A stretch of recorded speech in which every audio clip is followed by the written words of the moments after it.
हे आहे ठोकशाही न्यूज 24, जिथे आवाज दाबला जात नाही, अन्यायाविरुद्ध वाचा फोडणारे। मालेगाव प्रकरणाच्या निषेधार्थ राजूरमध्ये शोकसभा, यज्ञा दुधानेला श्रद्धांजली, आरोपीला फाशीची मागणी।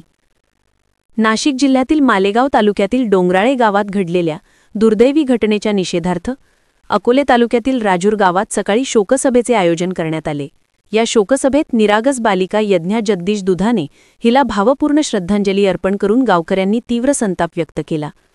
स्कॅन्डल मार्चच्या वतीने राजूर पोलीस स्टेशनला निवेदन देण्यात आले असून आरोपीला फाशीची शिक्षा देण्याची मागणी करण्यात आली। या शोकसभेचे आयोजन भारतीय मीडिया फाउंडेशन महाराष्ट्र राज्याचे मुख्य प्रशासक राजेंद्र वाघ, पदाधिकारी, राजूर ग्रामस्थ तसेच जिवाळा फाउंडेशन ग्रुप यांच्या वतीने करण्यात आले होते। संपूर्ण गाव या छोट्या देवदूताच्या निधनाने हळहळून गेले होते। ग्रामस्थ, महिला, युवकांच्या मोठ्या संख्येने सहभागातून संतापाचा उद्रेक दिसून आला। राजूर पोलीस स्टेशनचे एपीआय श्री किशोर पवार यांनी उपस्थित राहून निवेदन स्वीकारले तसेच बालिकेला श्रद्धांजली अर्पण केली। गावकऱ्यांनी या प्रकरणातील आरोपीवर तातडीने कठोरात कठोर कारवाई करून न्याय द्यावा अशी मागणी जोरदारपणे केली। ठोकशाही न्यूज 24 साठी अकोले तालुका प्रतिनिधी रोहिदास लहामगे।